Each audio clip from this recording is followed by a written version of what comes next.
Funding for this edition of Think Tank with Steve Adubato has been provided by Horizon Blue Cross Blue Shield of New Jersey. Here when you need us most. The New Jersey Education Association. Valley Bank. Summit Health, a provider of primary, specialty, and urgent care. Robert Wood Johnson Foundation, working for a healthier, more equitable New Jersey. Atlantic Health System, building healthier communities. Johnson & Johnson, the Northward Center, and by the New Jersey Economic Development Authority. Promotional support provided by New Jersey Globe, and by bestofnj.com, all New Jersey in one place.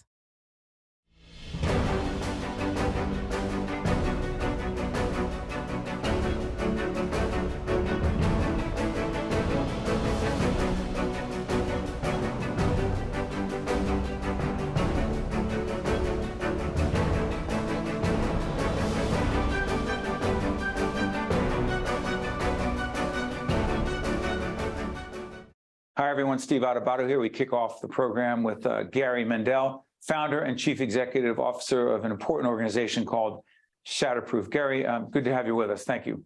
Likewise, Steve. Thanks. Pleasure to be here. Shatterproof, established in 2013. Give folks some context as to why this organization was started and why it's so personal for you. My older son, Brian, in high school became addicted to alcohol and then drugs, and went to treatment programs in and out for 8 years. And tragically, he passed away in October 2011. Obviously doesn't get much worse as a father. And I really struggled with two questions, Steve. What could I have done differently as a father? And what could be done to spare other families of the tragedy that my family had suffered? I took 3 months away from my business, traveled the country looking for answers for those two questions. And what popped out of that 3 months of travel were a few things. How big this disease was, third largest cause of death in our country, that 8 out of 10 of those who had this disease developed it before the age of 18. But what really struck me, Steve, was that I discovered that all this research existed buried in medical journals that had proven to randomly control trials to be able to prevent a lot of our loved ones from developing this disease. And for those who had it, treatment protocols that had been proven to improve outcomes for success rates comparable to other chronic illnesses. Yet all this information was buried in the medical journals and not being implemented. And when I asked myself why, it became clear for every major disease in this country, there was one well-funded national organization, nonprofit, leading the fight to protect our families from their respective diseases, and nothing existed for addiction. So seeing that, I left my business, spent 1.5 years developing a business plan to launch a nonprofit like those that we have for other diseases to get this research out there and implemented and save lives. So as we put up the Shatterproof website, let me ask you this. You've said there are 3 pillars. Right. You told our producers that there are 3 key pillars to the Shatterproof methodology. What are those, Gary? Sure. Transforming the treatment system in the United States, which has been outdated, left out of the healthcare system, bring it into the healthcare system with the same science-based protocols we have for any other disease, number 1. Number 2, end the stigma that's associated with this disease, with those who have it, their families, the medications that treat it, end it, like we've done with other disease states and other social issues. And number 3, provide the education that families need to be able to prevent their children growing up from developing this disease, or their loved ones if they're adults. And for those who do develop it, and some will, how do you navigate the treatment system and empower them, give them resources to empower them if they want to help? Someone they're watching right now, they see a loved one, someone they care deeply about, struggling with substance abuse. They follow up on the Shatterproof website. Right. What resources are there for them, or is it helping them navigate in their own community? Because you're a national organization of people want to access locally, if that makes any sense. Absolutely makes perfect sense. We do have resources on our website. So if someone listening, watching us right now, has an issue in their family with someone who may have this disease, you go to the Find Help section on our website. And the first thing they can do is there's a section there that they can go to a resource we have called Atlas. It's Atlas. Atlas, ATLAS, and it's in the subsection on finding help related to treatment. Right. And there, any family completely confidential, can take a 13-question assessment that was built by us with the science of the American Society of Addiction Medicine, which is the gold standard, to determine, does that loved one need what level of care, right? Do they need residential? Do they need outpatient? Or do they not need treatment at all? They just need an intervention. So that's the first thing. They'll also get a recommendation based on those 13 questions. Based on that level of care, let's just say it's outpatient. Do they need an outpatient program with medications or not, based on how you answer those questions? Do you need mental health services or not? What additional services do you need? And then once you have that recommendation, that's a huge start. And then if you happen to be looking for treatment in one of 10 states that we have data on the treatment programs, you can determine which treatment programs are following evidence-based practices and which ones are not. And we're soon going to be in 14 states, representing almost half the country. I said it's only 14 states is a quarter of the states, but it's half the population because of the size of the states. And is New Jersey one of those states? Yes, it is. We're already live in New Jersey today. And we are based in New Jersey. We're New Jersey centric, but obviously the issues we're talking about are national in scope and impact. Quick follow-up on the question of public policy. New Congress coming in, split houses, if you will. This program will be seen in 2023, and individual state legislatures, executive branches of government. One policy change, improvement that would have significant impact on the issues that we're talking about as it relates to addiction and the struggle of addiction. Any government policy? Sure. We can break it up into federal and state. There are many state policies. Let's leave that alone for a second. Federal, we have a bill in Congress right now that it's already passed the Senate. We've been working on it for 3 years. It's already passed the House. It's sitting in the Senate, that would require every doctor in the country who has a DEA license to prescribe controlled substances, which is essentially every doctor in the country. The Drug Enforcement Agency, go ahead.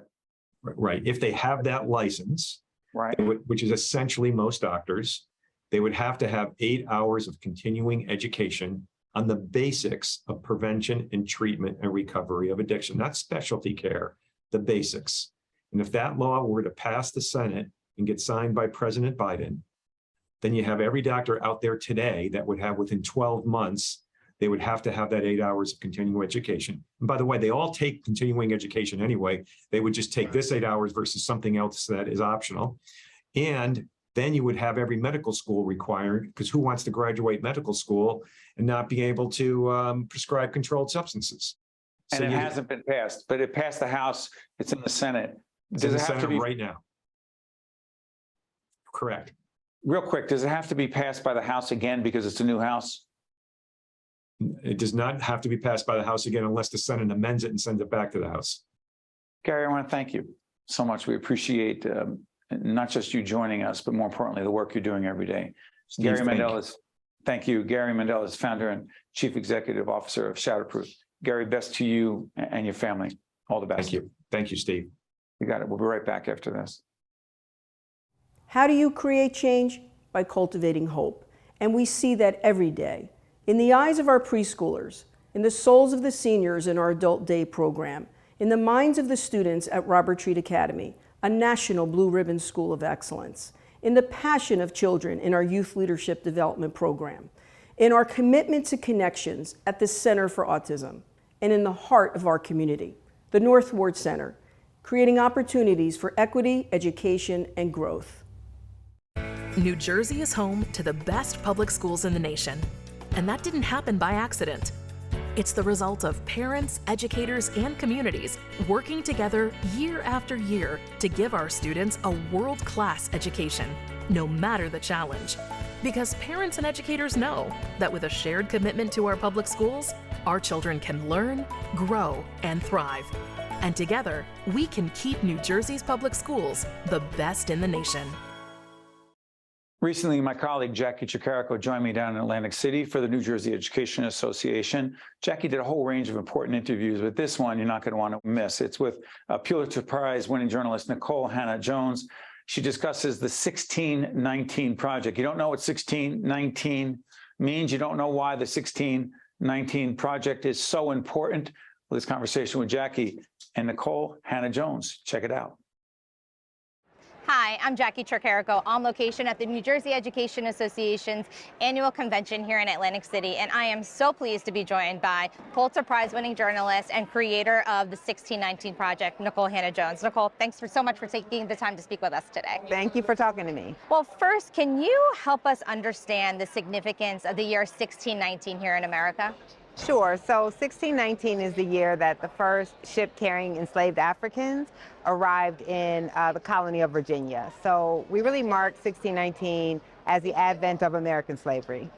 And the 1619 Project, the project itself, this beautiful book that you've created with the help of a lot of other people, a lot of other journalists and poets.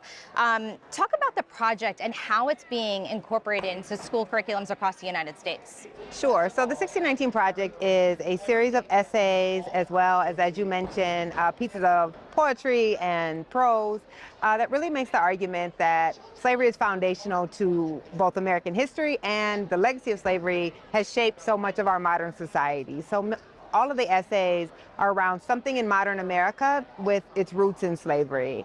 And so the way that educators have used it has just been in a myriad of ways. It's been used in social studies to bring a kind of deeper understanding about the legacy of slavery, but also to help students understand why their communities look like they do right now. It's been taught in English classes and literature classes where students are learning argumentation and using it to create their own poetry or fiction. It's been used in art classes. And we also have an entire education network. It's called the 1619 education.org. And there you have cohorts of teachers across the country who are engaging in their own big projects in the classroom. That's amazing. And of course, with so much that it's being praised, there is opposition. And it's one of the most banned books I heard throughout the United States. Banned books, that's a phrase we're hearing a lot of as of recent. Talk about just the danger of banning books. Absolutely. So if we believe that we are a free society, then we know that free societies don't allow government to prohibit speech, ideas, or text simply because people in government don't like them. But that's actually a very dangerous thing. And you're absolutely right. PEN America, which is a free speech group that tracks these things, says we're seeing more challenges to books, more prohibitions on text than they've seen in at least 50 years. And so it's a sign of a very, I think, dangerous sentiment in our society, as of course everyone knows we are very polarized right now. And I think that certain politicians have seen the banning of books as a way to ignite opposition, to score points politically, and to really divide Americans from each other. So I just think we know that if we saw book bans in Cuba or Saudi Arabia or China, we would understand that that is actually not a sign of a healthy free society. So we need to be pushing back on those bans here in the United States as well. And politically, yes, but we're also seeing a lot of influence coming from parents and caregivers, right? We're seeing these school board meetings that are becoming viral, a lot of debate about what can and can't be on the bookshelves in their children's schools. And you talk about in the beginning of your book, being a young girl and not seeing yourself so much represented on those shelves in the library. How important or how influential should parents and caregivers really be in terms of what's in schools? Shouldn't we leave that up to the educators? Absolutely. So one, to be clear, polling shows that the majority of Americans, including the majority of parents, oppose book bans. And I think it is perfectly fine for an individual parent to say, I don't want my child exposed to this text. I don't think it's okay for parents to say what every other parent's child should be exposed to. And that's where the problem is.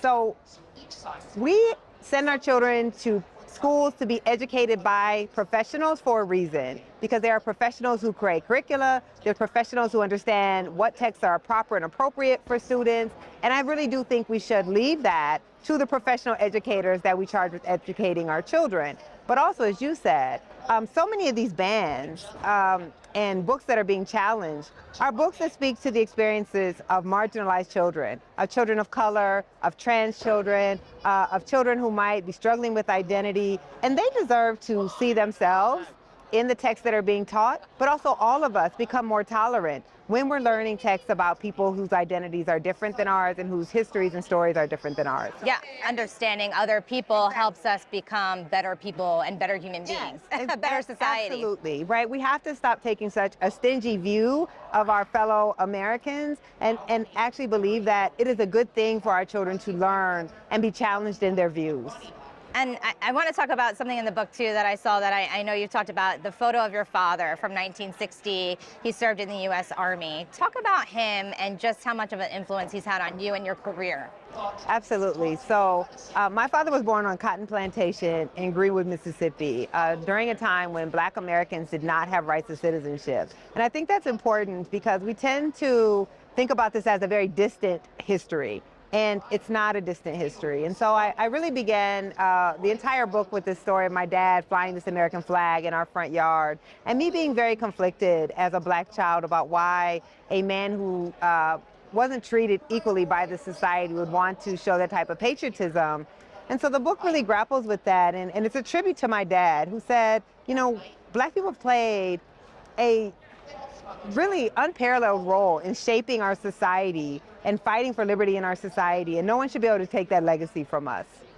And on our programming, we often talk about democracy at a crossroads and democracy in peril. Yes. In your view, are we in peril? Because I know during your talk today at the convention, and one of your messages to educators is that 1619 isn't just the past, it's the present. Absolutely. Describe that. Yes, I think we are in peril. We have a significant proportion of Americans who are willing to give up on democratic practices, who don't believe in fair elections anymore, who think that if they lose, that those elections aren't fair, that they don't have to concede. I think that that's very frightening, and that all of us, no matter what our political views, we don't want to be a country where every election result is challenged, where our democratic institutions are being attacked, because I do believe that democracy is what guarantees our freedom, and certainly as a journalist. Right, and you're referencing January 6th, that's right? And we're still feeling the repercussions from that, are we not, as a society? Yeah. Right, like what, we have to question a society that leads to January 6th, and then the efforts really by one political party to downplay that we had an insurrection on our Capitol in an effort to overturn a fair election in the United States. This is something that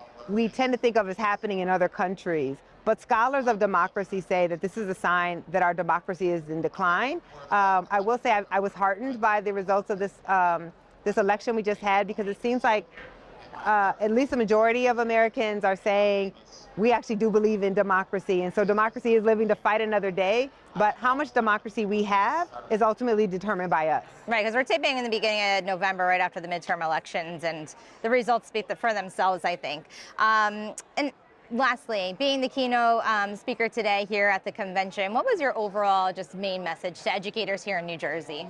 My overall, I think I had two messages. One, it's been extremely tough to be a public school educator in the last few years, dealing with the pandemic and then the anti-critical race theory propaganda campaign, you know, threats against teachers, teachers losing their jobs, teachers being afraid that if they teach the wrong thing, they'll get in trouble. So I just wanted to really show my appreciation as a public school graduate whose life was deeply influenced by public school educators, that we're on their side, and that we're so grateful for the work that they do. And the second message was really that we have to teach these challenging histories to our students, that we're actually robbing our children of necessary information that they need to understand their world and to create the world that they want if we don't grapple honestly with our history. And New Jersey is a state that is really, through the public schools with the Amistad curriculum and other curricula, trying to do that.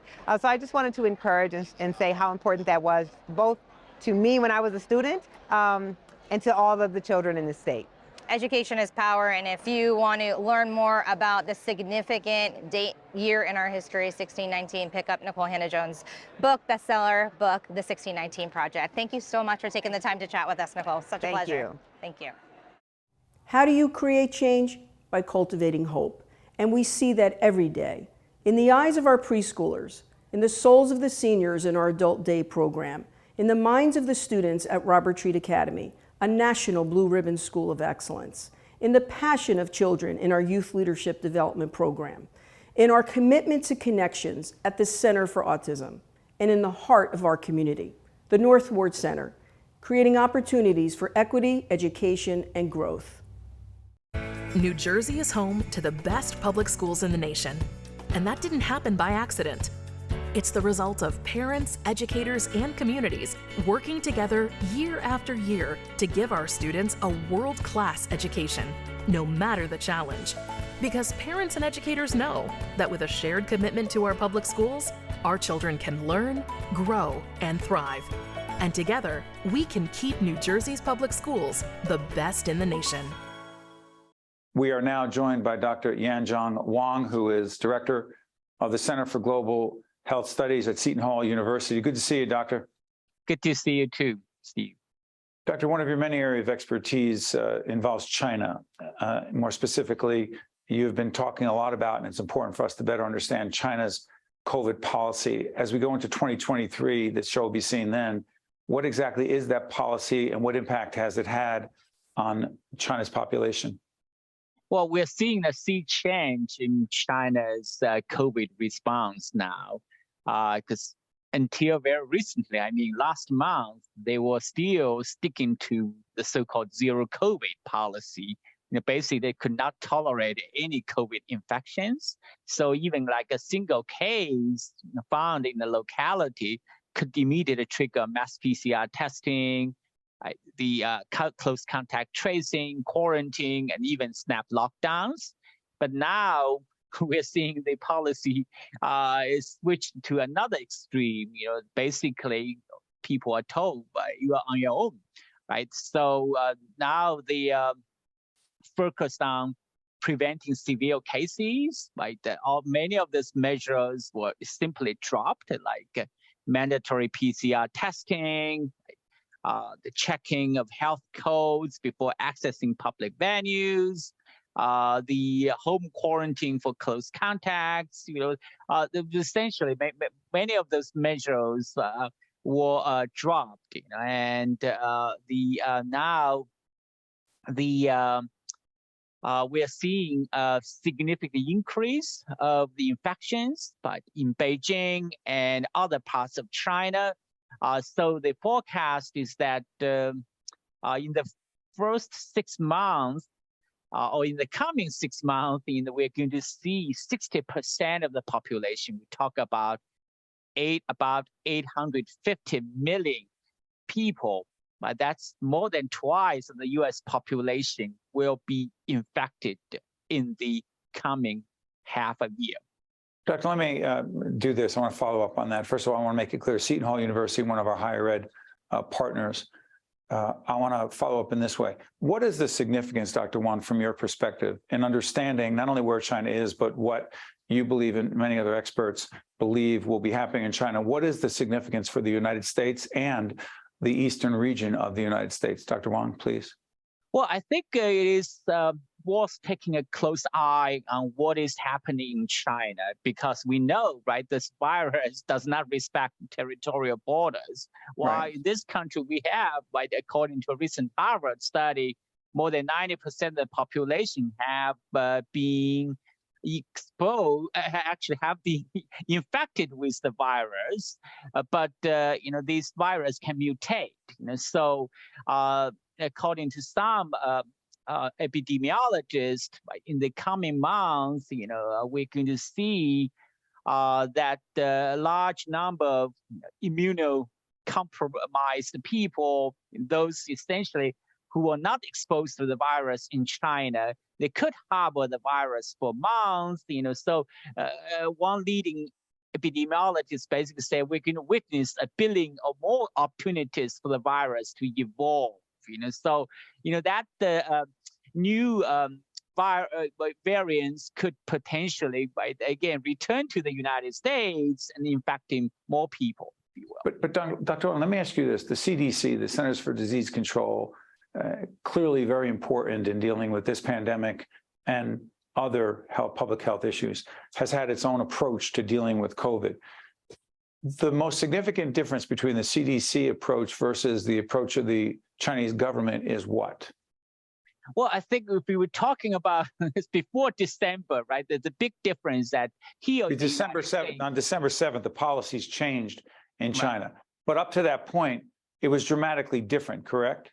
Absolutely, right. Today in the U.S., we rely on essentially vaccines, right, to prevent and control the disease outbreaks.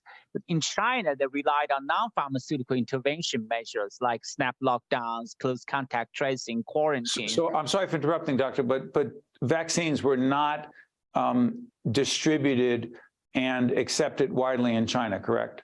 Well, it's not exactly the case. In fact, according to the government data, they have more than 90% of the population receiving at least 2 doses of the vaccines. But I'm talking about the inactivated vaccines, not the mRNA vaccines many people receive here. But it is interesting that if you look at the certain segment of the population, like the elderly, especially those aged 80 and over, right, the vaccination rate is much lower, right? We're talking about essentially 8 million people aged 80 and over have not received any vaccine, and only about 40% of them received a booster shot. Let me ask you this before I let you go, Doctor. Your book is called Toxic Politics. Why that title? Well, it is about China's environmental health. So we know, right, that one of the major contributors, right, to the China's environmental health crisis is PM 2.5, the small particles, right, that are actually considered very dangerous to people's health. So in that sense, it's toxic, right? But also, I want to examine the issues from the political perspective in terms of how China handles its environmental health crises. And we found that politics itself, right, in a way, can be toxic. Yeah, and P.S., the United States and China are the biggest emitters of, put this in perspective, greenhouse gas? Yeah, actually, the two countries, they are the largest emitters of greenhouse gases and they're the largest contributors, right, to global warming. Yeah. So, Dr. Huang, I want to thank you for joining us. Dr. Huang is the director of the Center for Global Health Studies at Seton Hall University, a higher ed partner of ours. Thank you, Dr. Huang. Wish you all the best. Thank you, Steve. You got it. I'm Steve Adubato. That's Dr. Huang. See you next time. Think Tank with Steve Adubato has been a production of the Caucus Educational Corporation. Funding has been provided by Horizon Blue Cross Blue Shield of New Jersey, the New Jersey Education Association, Valley Bank, Summit Health, Robert Wood Johnson Foundation, Atlantic Health System, Johnson & Johnson, the North Ward Center, and by the New Jersey Economic Development Authority. Promotional support provided by New Jersey Globe and by bestofnj.com. How do you create change? By cultivating hope. And we see that every day. In the eyes of our preschoolers, in the souls of the seniors in our Adult Day program, in the minds of the students at Robert Treat Academy, a national Blue Ribbon School of Excellence, in the passion of children in our Youth Leadership Development Program, in our commitment to connections at the Center for Autism, and in the heart of our community, the North Ward Center, creating opportunities for equity, education, and growth. New Jersey is home to the best public schools in the nation. And that didn't happen by accident. It's the result of parents, educators, and communities working together year after year to give our students a world-class education, no matter the challenge. Because parents and educators know that with a shared commitment to our public schools, our children can learn, grow, and thrive. And together, we can keep New Jersey's public schools the best in the nation.